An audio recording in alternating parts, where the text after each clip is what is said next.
Today, I will cover developmental theory, lifespan, and life space approach. Donald E. Super was a leader in career development.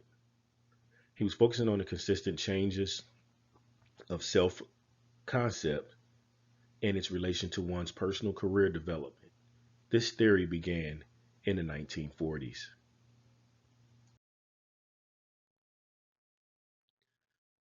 For the purpose, let's define what career means because this is about career development. This is a career development theory. But what does career mean? According to the National Vocational Guidance Association panel, career is defined as the totality of work one does in his or her lifetime, which brings us to the point of Super's theory. The lifespan approach is used to address the evolving issues that may arise in the lives of people. With life comes changes in roles, locations, and status that affects the well-being of the clients. By providing career counseling for all ages and those who are transitioning through life, we can help them make the best decisions to obtain fulfillment. Super's theoretical approach was self-concept. Self-concept is the idea of self-construction from the beliefs one holds about oneself and others' responses. The self concept, coupled with vocational behavior, is the focus of this approach. Super has 5 developmental stages which he developed. Out of these 5 stages, the first one is the growth stage. In this stage spans from birth to the age of 15 years old. This is a stage where one's capacities, attitudes, and interests are developed. The exploratory stage spans from ages 15 to 24. It is characterized as the point where a person's choice is narrow but not final. The establishment stage spans from ages 25 to 44, which is categorized by trials and stabilizations through work and experience. Then we have the maintenance stage. This spans ages 45 to 64 and is characterized by improvements and work positioning adjustments. The decline or disengagement stage is what is being called today is for ages 65 and older. And this is characterized by those that are pre-retirement and those that are looking at reduced and reduction of work.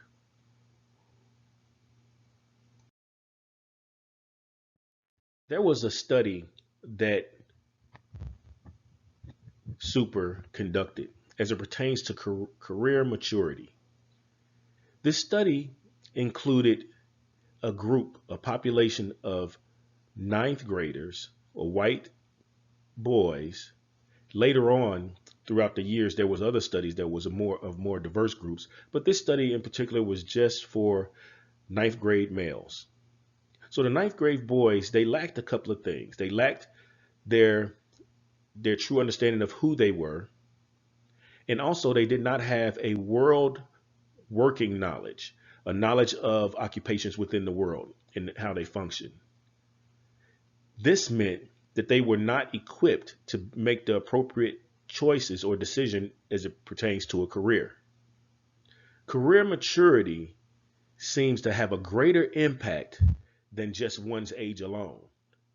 So there's another level of maturity that must be developed through experience. Most high schoolers lack a few things: planning, accepting responsibility, awareness of vocational skills or jobs. However, those students that are vocationally mature, who have a knowledge of occupation, who are planning for the future and have established an interest in a particular field, were more successful as young adults. There's a strong relationship between career maturity and adolescent achievement. So when we talk about adolescent achievement, just thinking about the aspects of self-awareness, knowledge, and develop plans. The conclusion of his study said that the boys who accomplish the developmental tasks at the periodic stages tend to achieve greater maturity later in life as it pertains to their career. There are 6 dimensions that were used to help the adolescents navigate through this process. The orientation stage, which includes the assessment of the client to establish their interests. Information and planning included information concerning future career decisions and past planning accomplishments. Consistency of vocational preferences is used to identify the consistent preferences to establish a roadmap of consistencies as far as their ideas and desires. Crystallization of traits refers to self-concept. Vocational independence is related to work experience. Wisdom of vocational preferences about making realistic choices about personal tasks. According to the Life Care Rainbow, which is the rainbow model of what Super has developed, these 5 stages of development occur in order in what is called the maxi cycle. Future vocational problems may occur when one does not follow the proposed order of the stages. For example, foreclosing early without proper exploration can lead to a less suitable occupational choice. The theory also recognizes that transitions between stages and career interruptions often lead individuals to experience a mini cycle or a recycle through stages. For example, if an adult is in the maintenance stage of a maxi cycle, they might find that with a promotion, when a promotion comes, the needs to explore new skills and establish new roles with coworkers. Alternatively, adults in this stage who lose their job may be forced to recycle through early stages and re-explore interests and values to select a new career and then reestablish themselves in a new field. Now, this rainbow model may look confusing, but just to point out in one example of using this rainbow model to help clients to navigate through, they can use the bands can be any width. And when I mean bands, I'm talking about the distance between here to here. But I wanted to point out something. You will notice the 5 different developmental stages. You will also notice the ages that are associated with those stages. And then we will notice that going straight down the middle, we see the roles of an individual they may find in their life. Now, each role may not be appropriated for each person. Every person's life is different. Some people may not have children. Some people may not be students. Some people may be the homemaker, but not a worker. But in some cases, there may be more than a few of what one person may have or conduct at one particular time.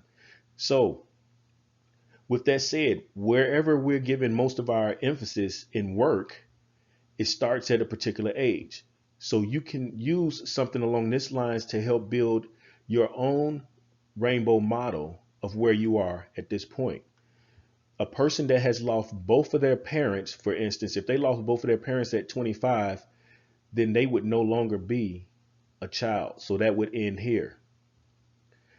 If they lost their parents at the age of 65, then it was here. The same thing we could go through and do with the work age. Most people will start about 15 to work, and they would probably work for the rest of their life until they retire at the age of 65.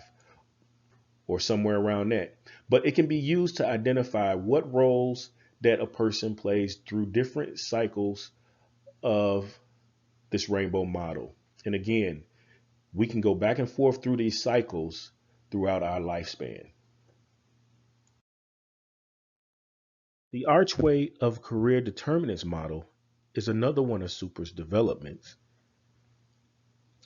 Super's developmental tasks are ideas that individuals possess different abilities, interests, values, and so on. That these patterns of interpersonal characteristics make individuals more or less suited to different careers. And these individual differences and the careers available to a person at any one time is shaped by the situational factors.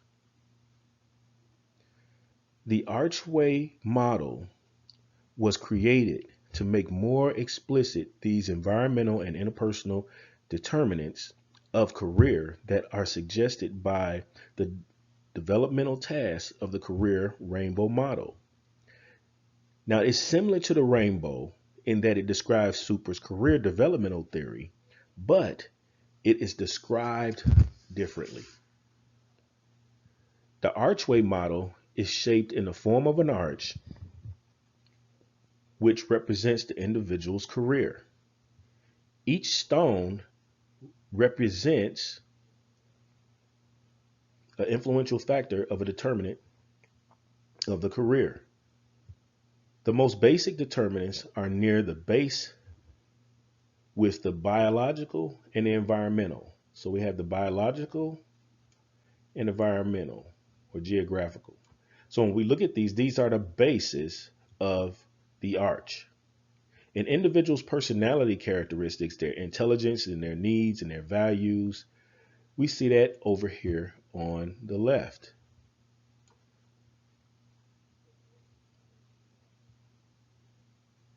We see the societal characteristics, the labor market, the school, and the family on the form of the right.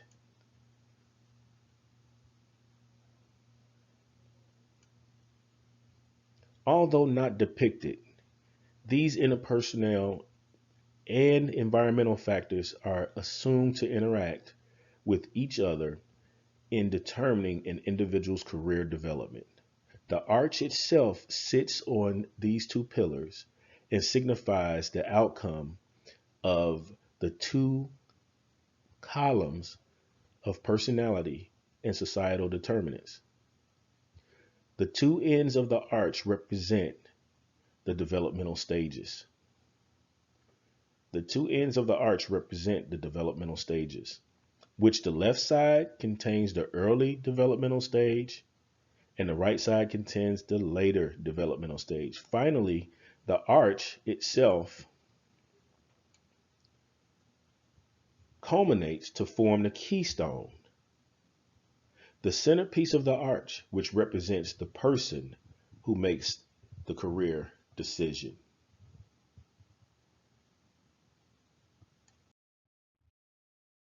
How applicable is this theory to our diverse society today? Well, this theory is very relevant and applicable to our society today.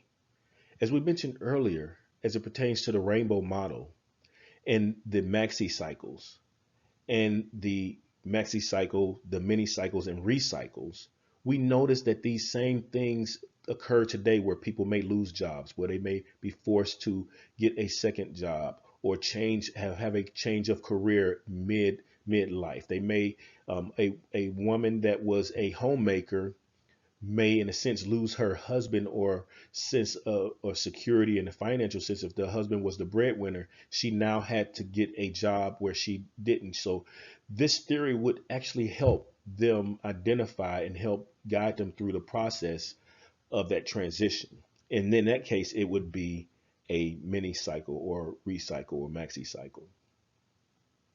Many people are transitioning, like I said, so the jobs which may in a sense force people to make changes. Also, you have early retirement, and this theory evolves over the life of a client. So As long as a client is alive, no matter what community they live in, whether it be Canada, whether it be Russia, whether it be the US or China, this theory can be applied in every form of society.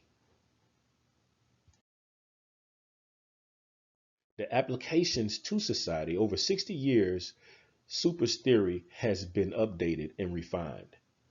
From beginning, the name was the career development theory to the development self-concept theory.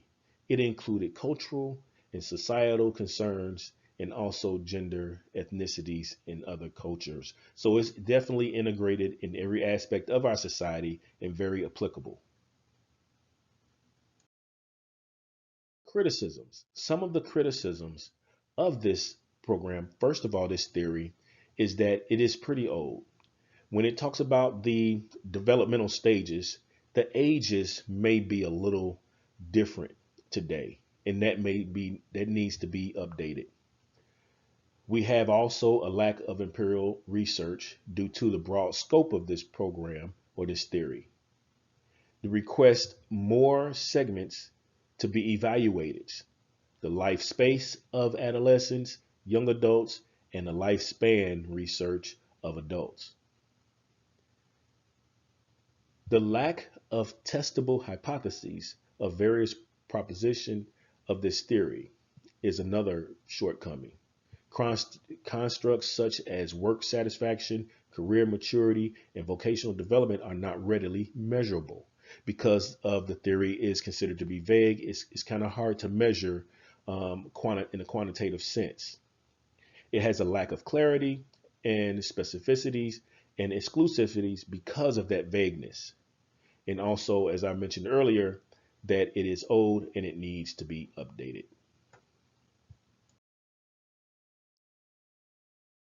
As far as to what need this degree is supported by research and literature, there were studies that were done with the ninth graders and many other studies after that.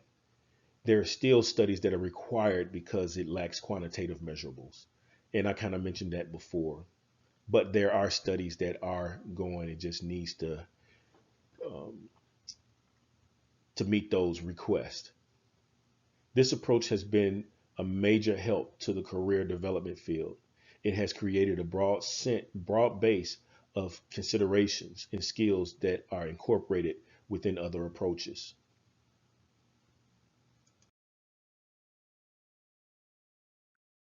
This is a short clip of this theory in action.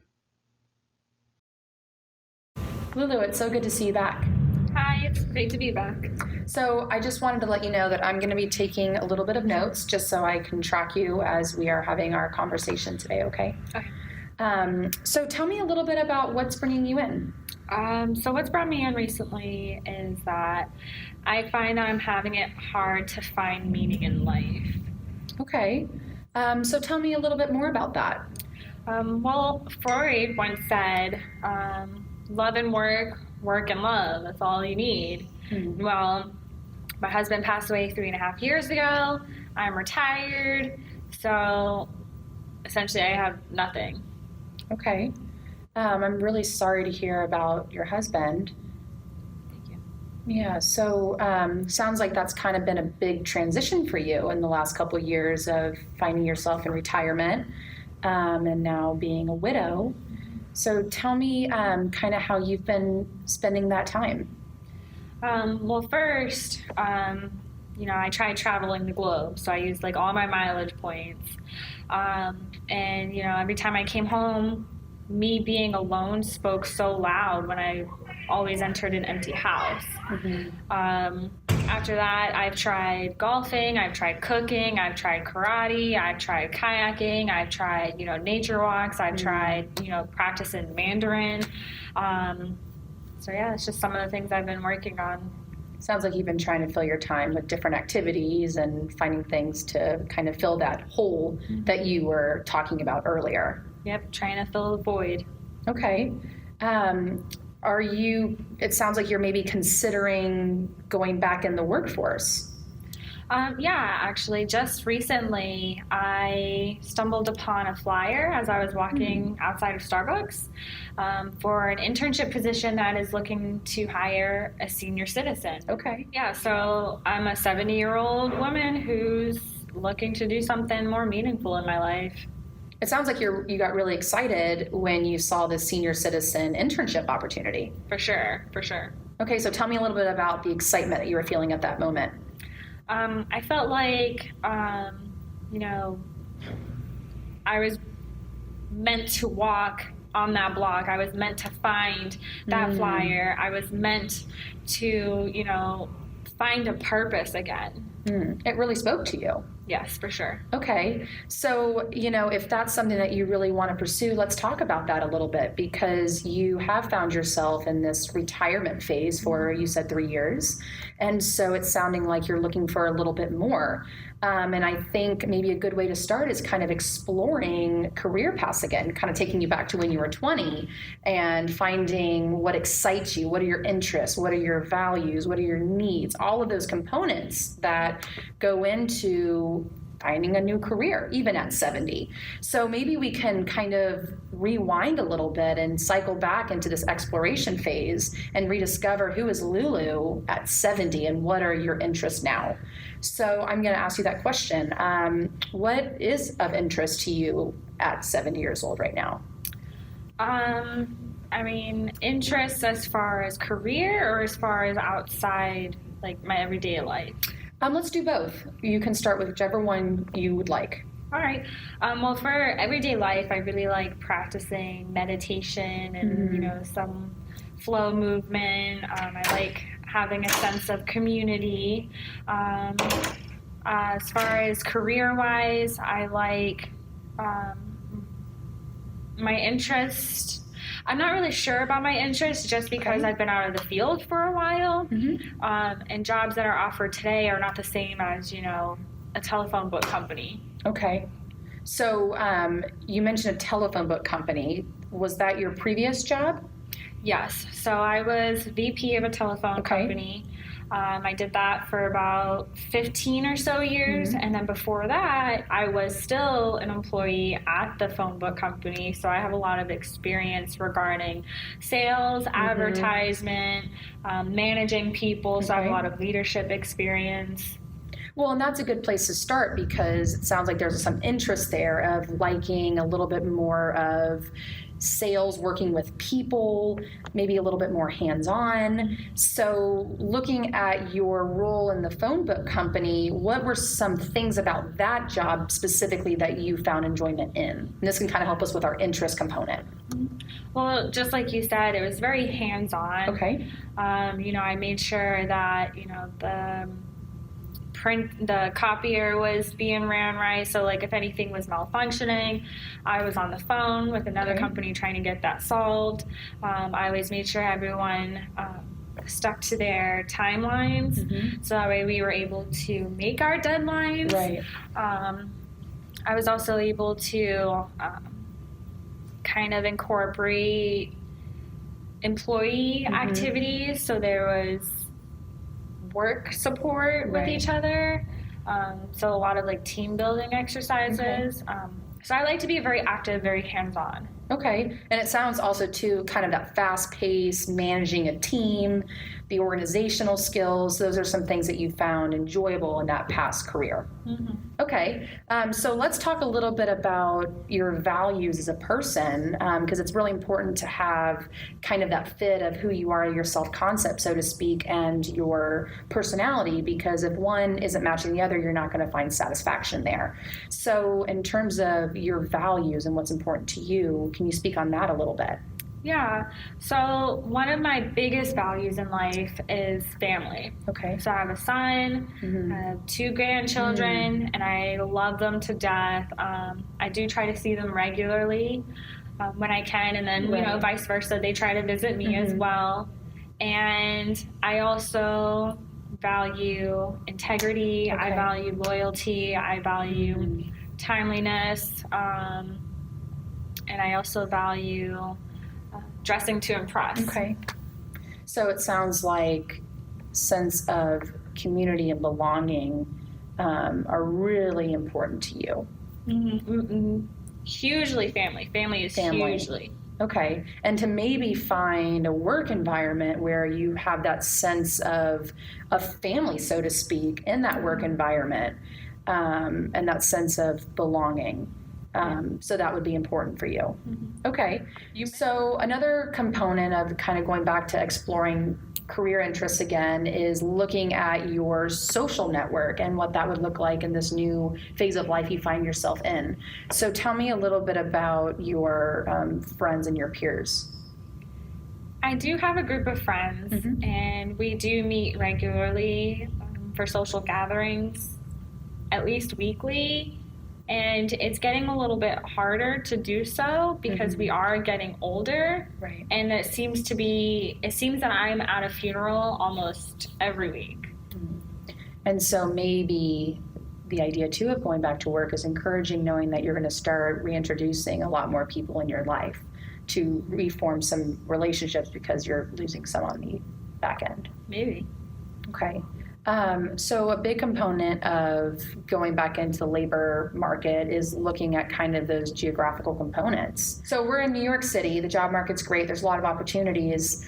So it's encouraging that you're going to already start at a great platform going into this potential new role. Is there any concerns that you have looking at it from that lens? Yeah, maybe that I won't be able to keep up. It might be too fast-paced for me, or I might be a little too slow at it. There's a lot of concerns. So kind of touching on that biological side right now of being a woman, being older, more mature, and now going into a more high-tech, fast-paced work environment, that can be really scary. Very intimidating. So being a woman and on the more mature end, now going back into this company, there's going to be a lot of differences because you mentioned previous you worked for a telephone book company for, what you said, 30 years. So what are your thoughts about that now working? I mean, that's not even a thing anymore, a telephone book company. So how do you expect that to go for you now going into a completely new realm? Going into a completely new realm at my age and the state of living that I'm currently in, I'm a little worried, yet at the same time, I'm hoping that I'll be able to implement some of my values that I've grown up with and sprinkle it onto the company that I could potentially be getting an internship at.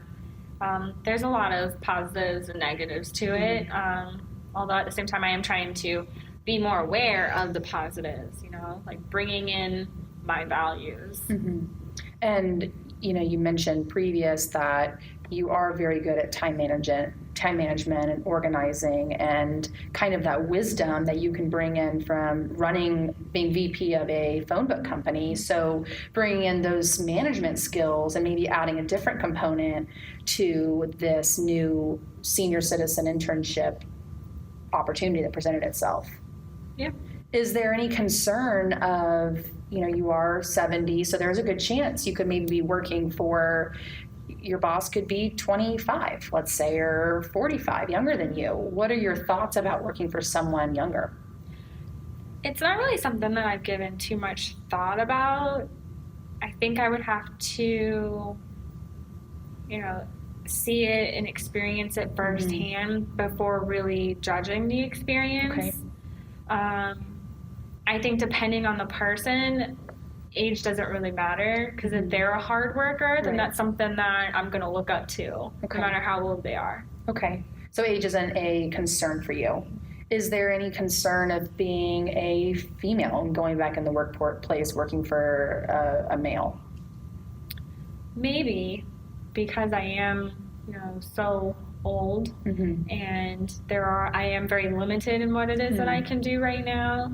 And again, there's concerns regarding whether or not I would be able to keep up with the industry. So more of maybe that physical stamina, that's more of a concern, not so much working for a man, but just your physical capabilities. Yeah. Okay. So I just kind of wanted to touch on different components. It helps me get a better idea of your self-concept and what's important to you, and to make sure that we've talked about things that could be potential barriers in this newfound career or role that you might find yourself in. So another thing that I really like talking to my clients on is, in your life, and for you, you are on this your more mature end, and so you've been through different roles in your life, and you've started out as a student. So I want to kind of speak to you, if you can kind of go back in time to when you were in your 20s. Tell me a little bit about what that role was when you were a student. Well, I was a student at Northwestern University, and I got a degree in business administration, and I essentially got my job at the phone book company as soon as I got out of college. So you went to a great school. It sounds like academics was important to you, and you were ambitious to jump right into a career. And then you spoke a little bit about your late husband who passed. So I'm assuming there was a marriage in there at some point. So being a spouse was another role that you entered. So tell me about that role for you. Well, we were together for 45 years, so it was more of,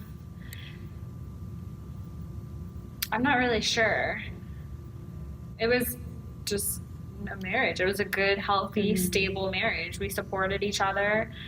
We cried together. We laughed together. So.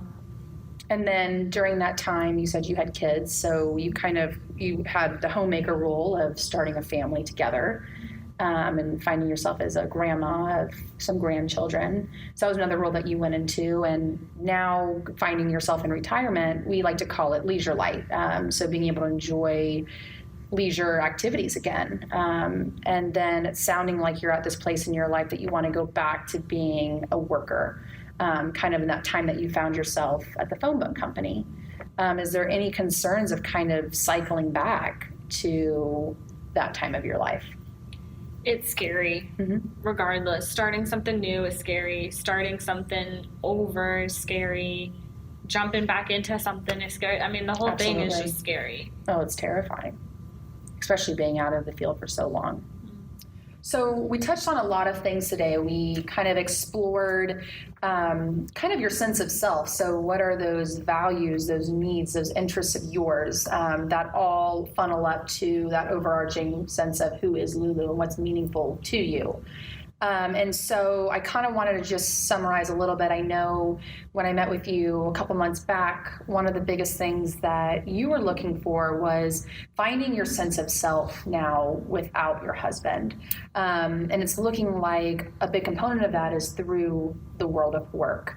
And I think today we made really good progress of being able to kind of strengthen that self-identity and that self-concept by using your career as a tool to strengthen your self-concept.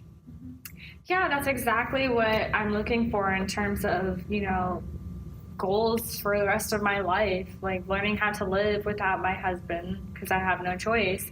And yet at the same time, trying to find purpose in the work that I'm set out to do. So, you know what, next week, let's kind of start exploring maybe some of those fears and worries of putting yourself back into the job market, labor force. Yeah, I'm down for that. Okay. All right, Lulu, I'll see you next week.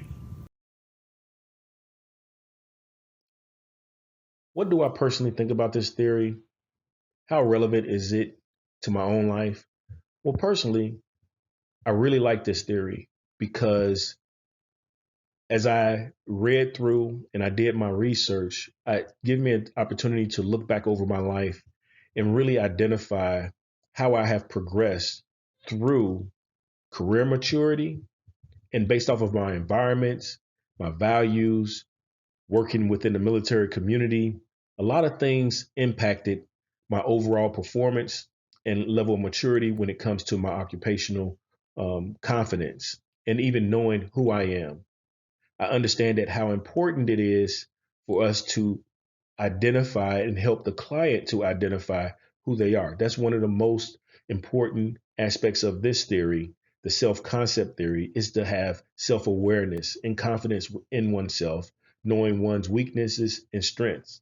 And this comes through experience, introducing and educating, planning and developing. And I kind of look back over my life and I see that happening.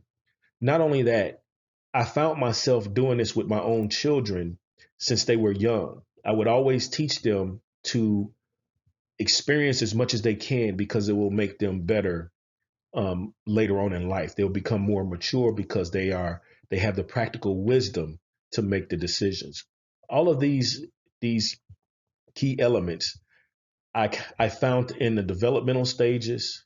I found in the theory itself about self concept and career maturity.